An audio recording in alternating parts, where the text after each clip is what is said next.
Hi, my name is Lisa Morris, and I'd like to welcome you to Our Lady of Mount Carmel Church in the city of Poughkeepsie. A century ago, this parish was born right over there in the basement of what was then St. Peter's Church.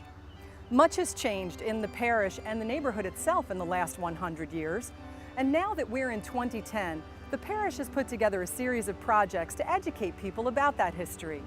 This documentary is one of them. Our documentary has several parts to it. First, we'll take a walking tour of the church and the neighborhood surrounding it, given to us by two of our parishioners, Lou Zuccarello and Paul Tesoro. Next, we'll hear about Mount Carmel as it is today. And finally, we'll learn the hopes and dreams our parishioners have for the next 100 years. Many of these parishioners have graciously shared their personal memories and histories of Our Lady of Mount Carmel with us. Let's meet them now. Hi, I'm Father Peter, the pastor of Our Lady of Mount Carmel. I'm Father Francis. Hi, my name is Kathy Hamilton. I'm Marilyn O'Connor. I'm Sabato Dahlia. Welcome to Our Lady of Mount Carmel. My name is Kevin Martin. My name is Len O'Connor. I'm Vinny Darrow. My name is Ann Hankey. I'm Father Richard Lamort. My name is Paula. And now let's turn you over to our tour guides. Please welcome Lou Zuccarello and Paul Tesoro. Hi, I'm Lou Zuccarello, and for the past year and a half, I've been working with the members of the Historical Committee to prepare materials for the celebration of the 100th anniversary of the Church of Our Lady of Mount Carmel. And I'm Paul Tesoro, and I'm sure you recognize the fact that the place here where Lou and I are standing is the very heart of Our Lady of Mount Carmel Church. What you may not be aware of is the fact that 180 some odd years ago, this same spot was the heart of a very different church, the Church of St. Peter, the first Catholic church in Dutchess County, dedicated in 1837. The church back then was just a very small subset of the Our Lady of Mount Carmel church we know today. Its entrance was in the area to Lou's and my right, the area where the baptismal font is located today. Members of the parish would enter from two sets of doors on the Hudson River side of the church, come up a very steep set of stairs, and emerge at the back of the church, looking forward to the east wall, where the altar of the Church of St. Peter was located. That's the wall where now we have our reconciliation room and confessional booth. As Paul mentioned, this small church was the first Catholic church in Dutchess County. However, in the area of Poughkeepsie, the first church really dated back to the 1600s, the Reformed Church of Poughkeepsie, which still exists on Hooker Avenue in the city.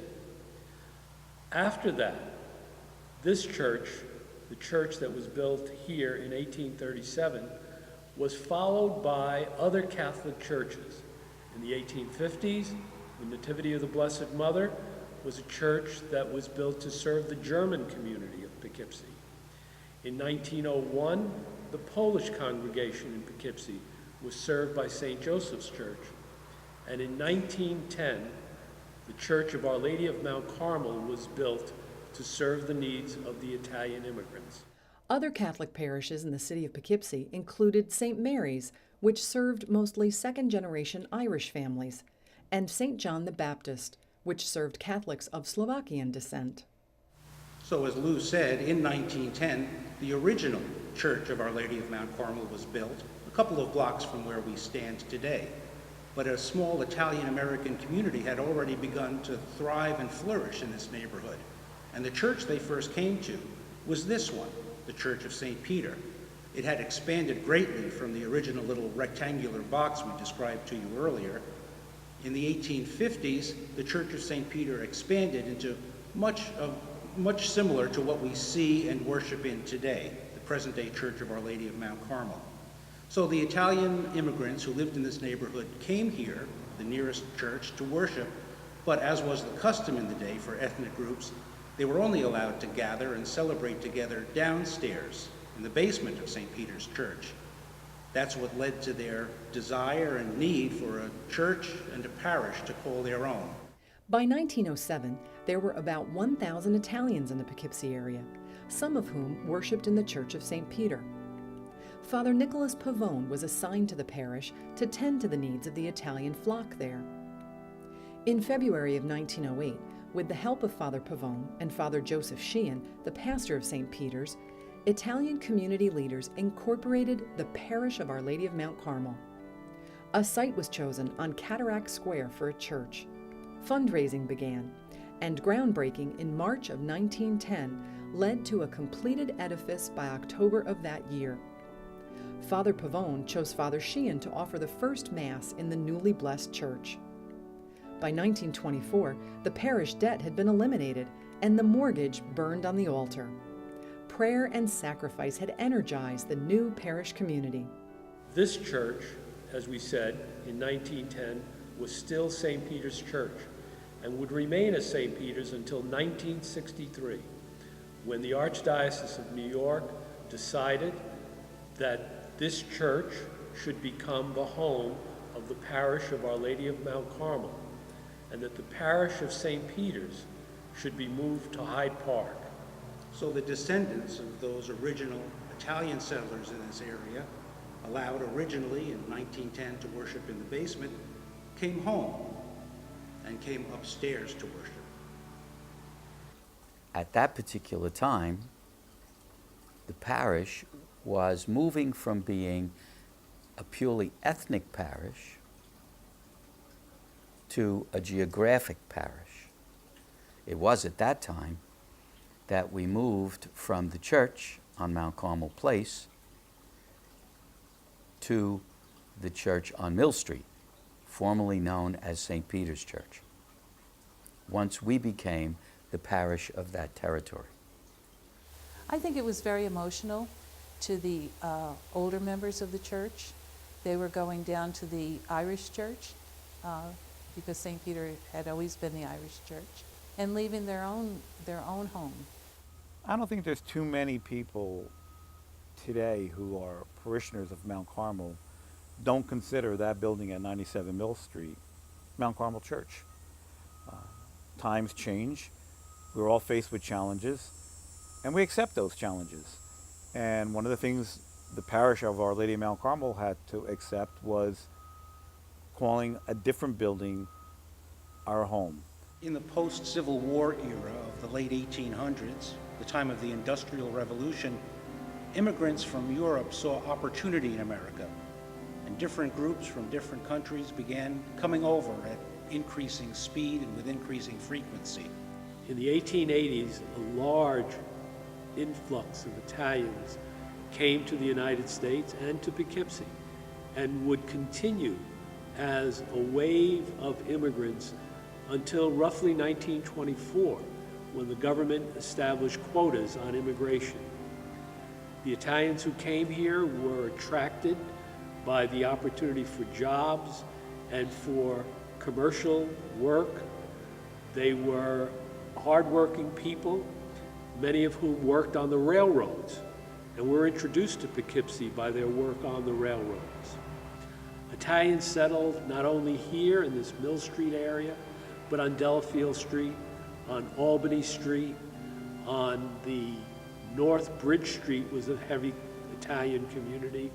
Parker Avenue had Italians.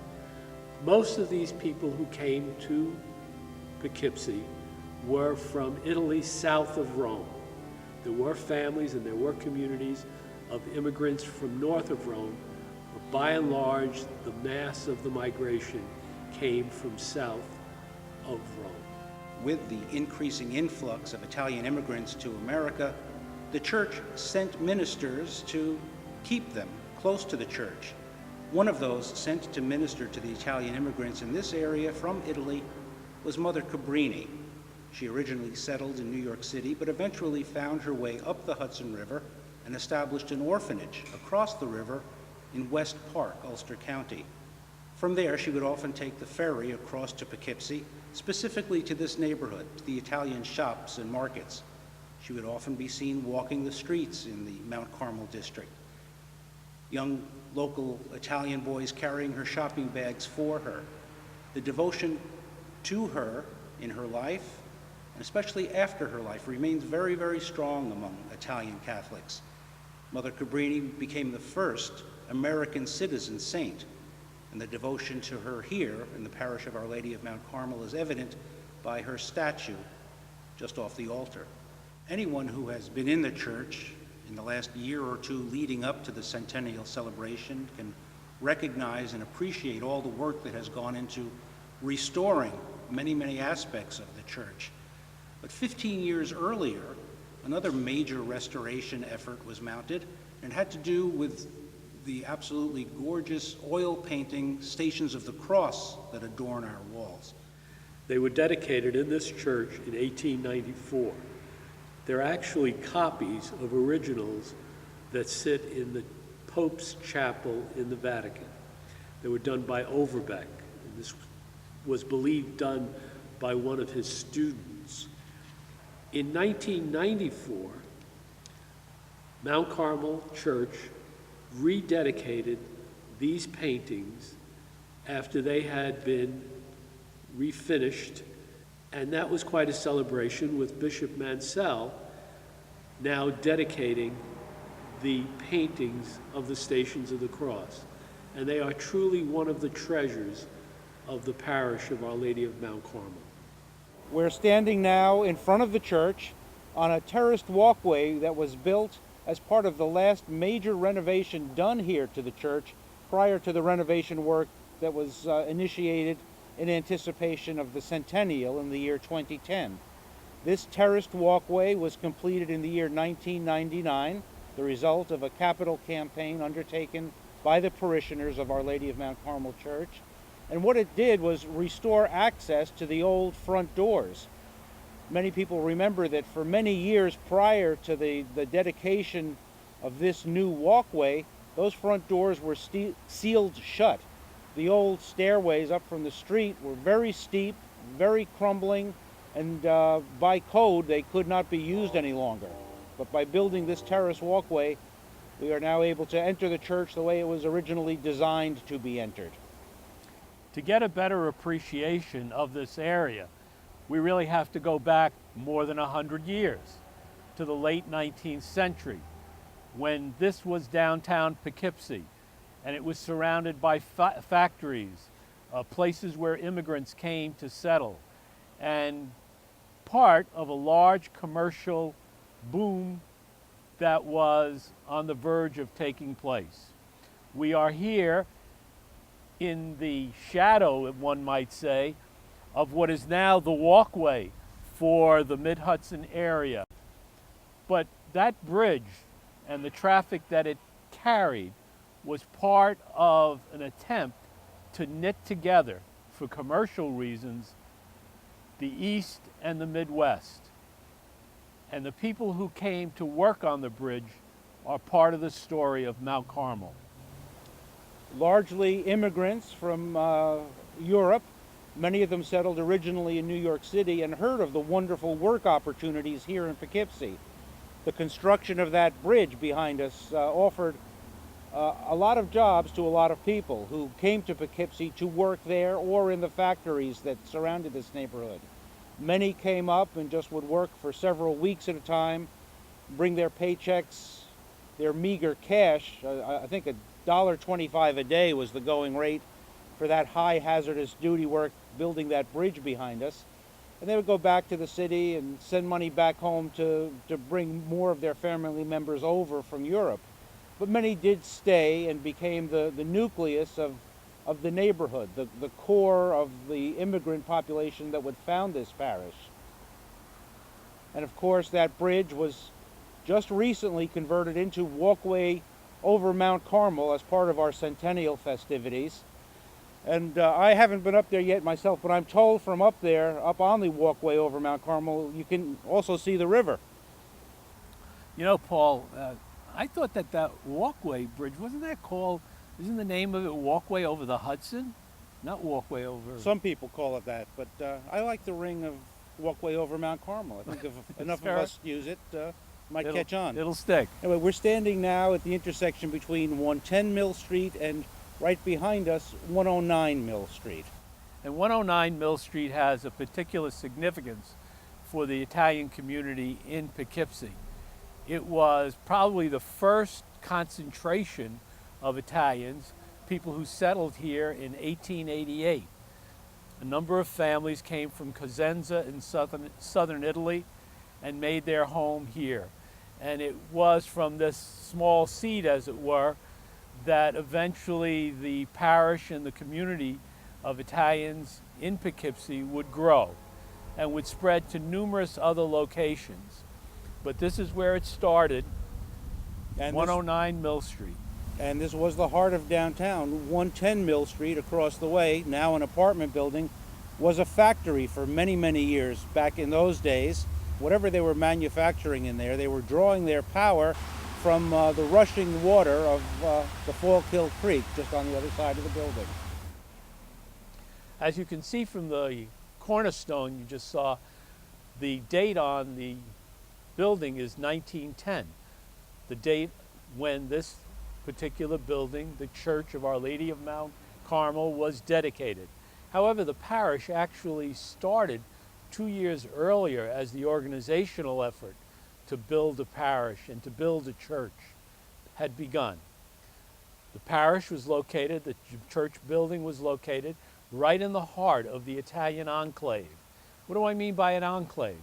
I mean a community around which many ethnic groups built and developed after coming to the United States, a place where they would have people who spoke their language, a place where there were shops which sold familiar foods, where there was a network of mutual aid, a place in which newcomers could feel secure. And Our Lady of Mount Carmel Parish and the Mount Carmel Enclave satisfied all of those dimensions. There was a social dimension as well, and just as we modern day parishioners of Our Lady of Mount Carmel gather for an annual feast in June in the parking lot across from the current church, the parishioners of the early 20th century would gather right here in the street in front of the original Our Lady of Mount Carmel Church for 2 feasts each year. The Feast of Our Lady of Mount Carmel in July, and then again in August for a feast marking the Assumption of Our Lady. This is now Mount Carmel Place, but in those days the street in front of the church was Cataract Square. The name change came about through the efforts of Monsignor Pernicone many years later. The place where the feast was held, this street, was one of the first locations of the feast. Subsequently, other feasts were organized, other annual feasts were organized on the corner of what was called New Street at that time. We call it Verrazano Boulevard now. In this original feast here on Mount Carmel Place, parishioners would actually use their own electrical outlets to provide the electricity for the booths that were a familiar part of the feast operation. Running extension cords out through the windows and the facing buildings. I don't know if that's up to code. When that question was raised with some of the families, because this was going to be a costly affair, the traditional response was, it's okay, it's for the church. Feasts have been an important part of life at Mount Carmel since the very beginning, and they were generally celebrated in July and August. While the original feasts were for the most part stopped after World War II, the idea was revived in the 1980s when Father Mario Bastone instituted the modern-day St. Anthony's Street Festival, which is typically held every year during the second weekend of June. It's an opportunity for parishioners and local residents to enjoy music, games, and food. We've had the feast, the street festival, for longer than anyone in Poughkeepsie, that started with the parish, so it's been 100 years that we've had that. I remember even as a child for the feast, it was a time when they could let us go. We used to come across Washington Street and come down here to the feast. Another Mount Carmel tradition that was revived under Father Bastone's pastorate was the procession during the feast time. During the street festival, a procession is held, and a statue of St. Anthony is carried through the Mount Carmel neighborhood. Accompanying the statue are a band, altar servers and costumed children, and a parade of flags representing a diverse parish population. The procession and the feast are two of Mount Carmel's most beloved traditions. 25 years after the cornerstone for Our Lady of Mount Carmel Church was laid next door, a longtime dream of the parishioners was realized when, in 1935, a cornerstone was laid and Our Lady of Mount Carmel School behind us opened. Father Pernicone was the one who oversaw the building of the school, but actually the contributions for the school had begun as far back as the 1920s under Father Rio Buto. And so, as Father Pernicone described it, when the school opened, it was the happiest day of his life. The school, when it originally opened, was 2 stories. A third floor was built to accommodate growing enrollment in the 1940s. Isn't that right? Yes. I graduated from the school. I am a graduate of Our Lady of Mount Carmel School. Went kindergarten through 8th grade. I taught school here in this early 60s until the mid-70s. I used to walk back and forth to school every day. Every single student in my class growing up was a parishioner. So who I saw Monday through Friday were the same people I saw on Sunday at church. If you were Italian and you were Catholic, that's where your children went to school. I can say that I loved every minute of my teaching. For the most part, I had 3rd graders. There was tremendous involvement of the children in many, many, many things. But when I taught school, we had 2 of every single grade. It was very, very full. And there was one point where I had 52 children in a class. Subsequent to that, in the following years, the school had its ups and downs. For a period of time, Mount Carmel School was much broader than just this building, when there existed 2 schools, Mount Carmel North, this one, and Mount Carmel South, which was really a combination of the old Nativity School and St. Joseph's School. When I started to teach at Mount Carmel School, 2 Catholic schools had come together. And that was St. Joseph's, where I was raised, the parish that I was raised in, and Mount Carmel. So I taught in that school, and at the time, it was called Mount Carmel South. Eventually, all were merged into this particular structure. We were welcomed into the community, and, we weren't strangers or anything. Many parishioners were disappointed when, in more recent times, changing demographics led the Archdiocese of New York to close this much beloved school. I had to walk through the school when it was empty, and that was sad. When speaking about the now closed Mount Carmel School, it's important to note that the school building has recently been reborn as an educational facility under Astor Early Childhood Programs, a group supported through public and private funds, including money from Catholic charities. Astor has been renting the building since the fall of 2009, allowing local children to be provided with educational programs for their special needs. The school building also is used to house various functions of the parish. Hopefully with the opening of the school building again, that's going to be bringing in a good number of employees that will work in this area. Hopefully we'll see a little bit more of a rebirth of what once was a vibrant neighborhood.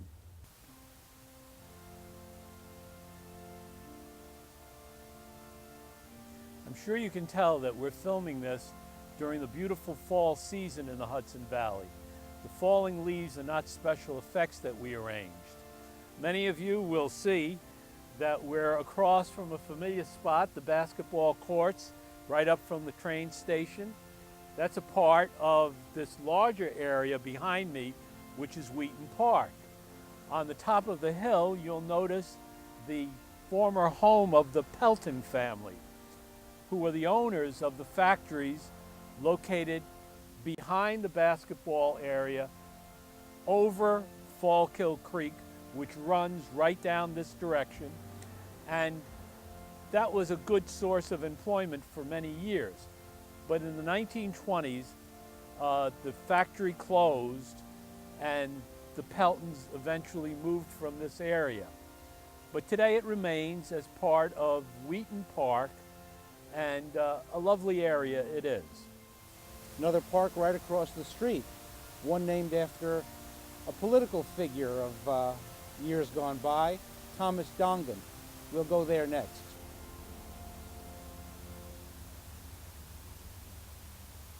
Welcome to Dongan Park.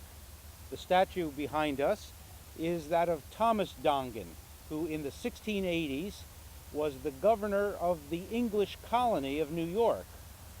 This statue was dedicated by another governor of the state of New York in 1930, Governor Franklin Delano Roosevelt. The whole project to erect this statue and honor Dongan was initiated by the pastor of St. Peter's Parish, just a block and a half from here, Monsignor Sheehan. Monsignor Sheehan was a much beloved pastor, but not too prolific a fundraiser. The reason the statue of Governor Thomas Dongan seems so disproportionately short atop that big pedestal behind us is because Monsignor Sheehan's fundraising efforts fell a little bit short. He may have been a victim of the stock market crash of 1929. Who knows? But Monsignor Sheehan wanted to honor Thomas Dongan because in the colonies, Catholics weren't always held in high esteem. And locating the statue here in the middle of a Catholic community, which by the 1930s was not only Irish, but also heavily Italian, seemed to be appropriate. Monsignor Sheehan also wanted to call attention to the fact that Dongan had issued a Charter of Liberties while he was governor. And let me read you just a little bit of what was contained in there. Religious liberty was to be protected. The sovereignty of the people was to be protected. Trial by jury, no taxation without the consent of the assembly. All principles that are today embedded in the structure of our federal government. So Dongan, in a sense, was a man ahead of his time. The principles that Dongan included in this Charter of Liberties were soon to find their way into the American governmental system. Dongan himself was removed from power in 1687, right on the cusp of the Glorious Revolution in England, when the king was changed. Every anniversary brings many thoughts to a person's mind, reflecting on the past, dwelling in the present, and looking forward to the future. We asked our parishioners to do the same. A great deal can happen in 100 years, and Mount Carmel has certainly changed. In its early years, Our Lady of Mount Carmel was a neighborhood parish, serving the predominantly Italian-American community right outside its doors. This community welcomed one of Italy's own, with cheers and waving flags, when Cardinal Eugenio Pacelli passed through the neighborhood on his way to a meeting in Hyde Park with President Roosevelt in 1936, during the pastorate of Father Pernicone. In later years, Pernicone would become an auxiliary bishop, and Pacelli would become Pope Pius XII, and during a meeting between the two, the pontiff recalled the warm welcome he received from Mount Carmel's parishioners. In these early years, Mount Carmel was quite literally the center of the neighborhood, providing a rock of support and stability during trying times like the Great Depression and World War II, when many parishioners had to make great sacrifices. Many longtime parishioners fondly recall the days when the Mount Carmel neighborhood was packed with stores like Sardi's Grocery, Laguzza's Meat Market, and Nick Benny's restaurant. Of course, it was wonderful having all the old stores that I remember, Barone's, Sardi's. When I was growing up, I grew up a couple blocks from here. I would walk back and forth to school from home. It was a very safe neighborhood. It was like one big family. Those were good times, and those were times when the church was really at the center of people's lives, whether they were walking to school or going to church or doing their grocery shopping. It all happened in the neighborhood and all in the shadow of the church. In the post-World War II era, with the dawn of mass suburbanization, many businesses and residents moved out of communities like Poughkeepsie, seeking new housing and retail sites in the suburbs. This posed a challenge to the parish that was used to a consistent population base. But what arose from this was a new type of parishioner, the commuter parishioner. This has led Mount Carmel to be the parish that it is today, a community that draws people of various backgrounds from all over, not just the neighborhood it is located in. There's good and bad to everything, you know, and certainly having people spread out much further limits the time that parishioners can spend together. That was never the case in the old days, and that was a plus then. You know, but by the same token, I think you know, the people who come great distances to be here really want to be here, and that has an effect on their spirit and their willingness to be here, to be part of what's going on here. So you know, I think by and large, it's been a positive change. Currently, Mount Carmel is a very unique parish. It is a parish that, by its jurisdictional territory, almost has no reason to exist. So what Mount Carmel is a parish that draws people in from 20 miles, 30 miles, 40 miles away for a Sunday liturgy and for religious education, for our guest speakers, for our programs. So Mount Carmel is a dynamically different parish than a parish in the middle of a town where everybody goes pretty much because they have to go. I think you find that people at Mount Carmel are here because they want to be here, and most of them have made a sacrifice to continue to come here, whether coming back to the old family parish or coming here because of a specific attribute that they're drawn into. I think that is the future of the church, not just Mount Carmel Church, but the church at large. Namely, people coming to a place of worship, gathering together because they feel like they are part of a community, and then they experience that. Over the decades at Our Lady of Mount Carmel, many groups and traditions have made an impact on the parish. Some groups from years gone by include both Girl and Boy Scout troops, theatrical productions, Mothers and Fathers clubs, the Mount Carmel Drum Corps, and sports clubs such as the Fazools basketball team. Some groups that are active in the parish today include St. Rita's and St. Anne's societies, the Knights of Columbus, faith formation classes, youth ministry programs, and other groups dedicated to enriching Mount Carmel and the lives of its parishioners. Today, Our Lady of Mount Carmel is a vibrant parish, diverse in the generations and cultures that it caters to. Much has changed in the 100 years since our founding, but many qualities of the parish have remained constant throughout its history. We asked those we interviewed to sum up Mount Carmel, and there was one word that kept coming up in their descriptions. Family. Family. Family. Family. Family. The whole church is a family. Mount Carmel family is a loving family. Mount Carmel has always had a sense of welcome. There aren't any outcasts. It's definitely a community-oriented parish. People always cite that feeling that they get of welcome at Mass on Sundays. You can make a lot of good friends here. They'll help you out if you need any help. Mount Carmel used to run a booth up at this fair, Dutchess County Fair, and Len and I volunteered to work in the pizza booth, and somehow the word got out that I was pregnant with our first child, and all these women all of a sudden took me under their wing, and they made me sit down, and they made me, you know, is there anything you're wishing for? We'll run and get you a sandwich. And I thought, I finally have arrived. The history indicates that the immigrants from Italy came here as a family. They lived as a family. They never left their culture behind. The social activities, which has been the main stream of the parish social life. And all the people who has been talking with come to this church because of that family life. So I think it still exists and is very much a great asset of the people of Mount Carmel, which they pass on from group to group as folks join in the family. Family is and has always been an important aspect of parish life. In recent times, the parish has become well known for its faith formation programs. Kathy Hamilton is the coordinator of faith formation. We kind of use the term faith formation at Mount Carmel because it oversees far more than religious education. Formation is a lifelong journey.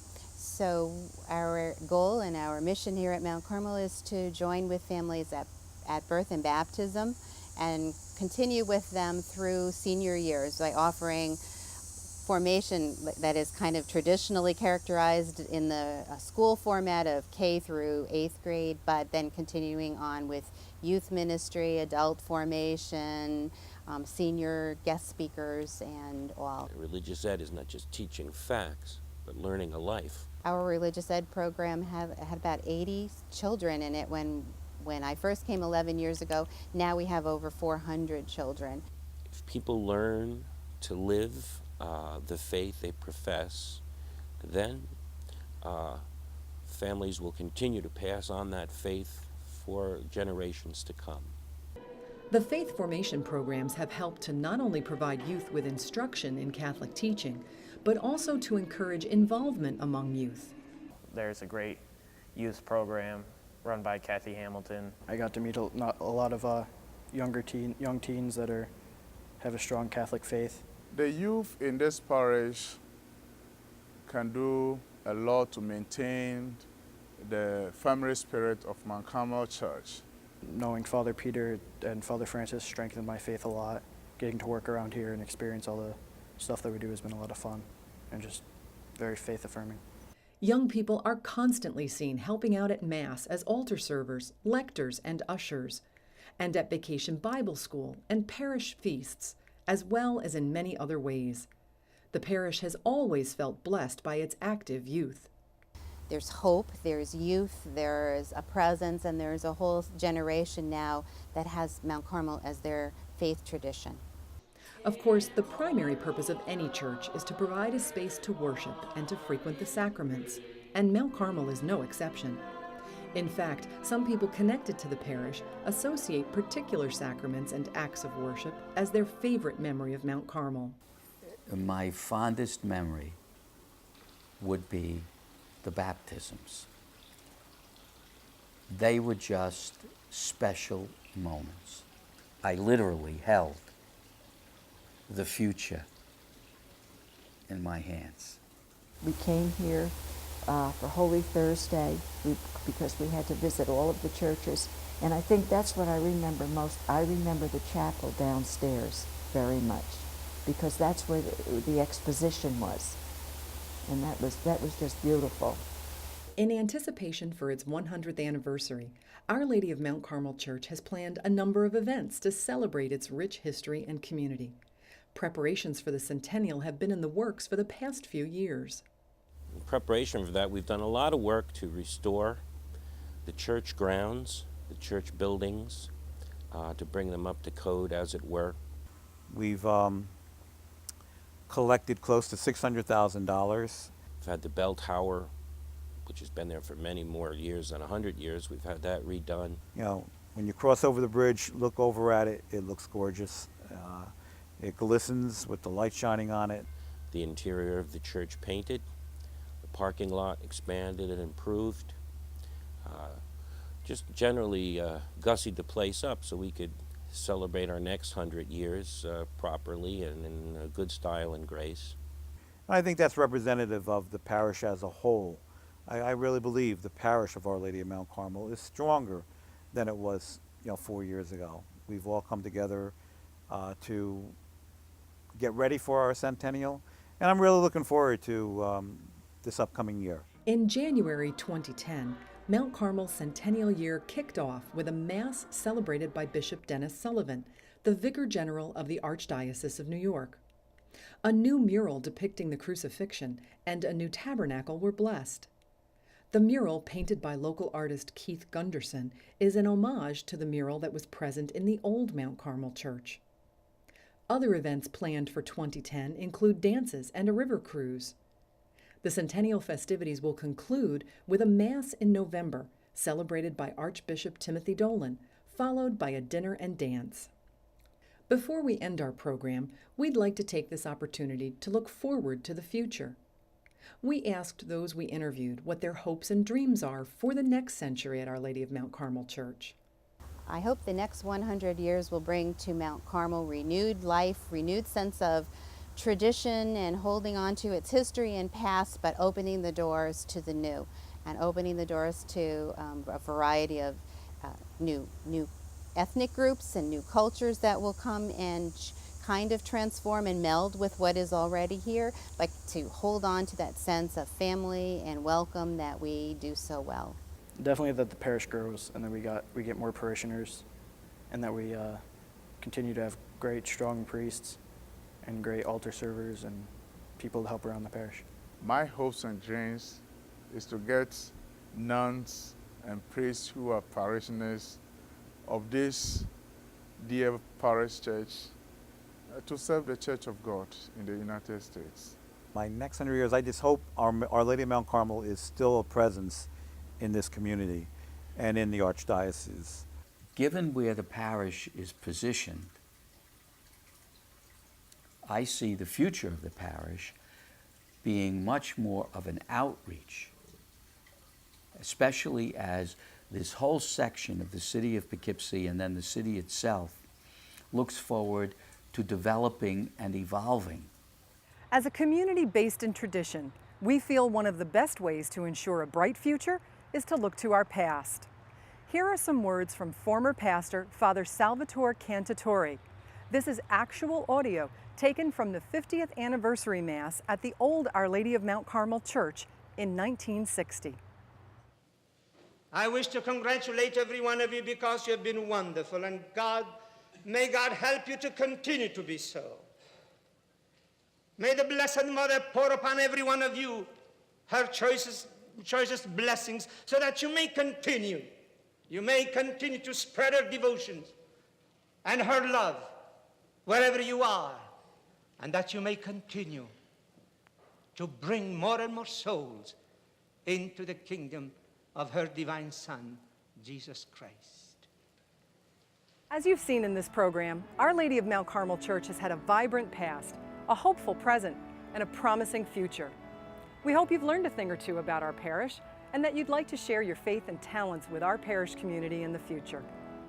Looking at the beautiful church that this parish calls home, we can't help but marvel at the fact that whenever you are near this church, whether you are a few blocks away or even across the river, you can see the steeple.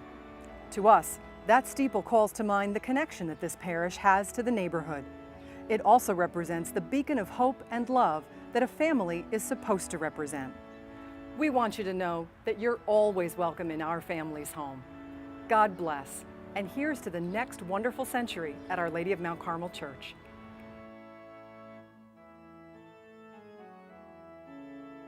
And it's just like a great community parish. Everybody knows each other. Come visit us. We're very welcoming. We have a beautiful, beautiful church. I think the most beautiful church in all of Dutchess County. It's a great place for the liturgy. It's up to us, the parishioners of today, the parishioners of 2010, to make sure that the Mount Carmel of 2110 is still here and still vibrant.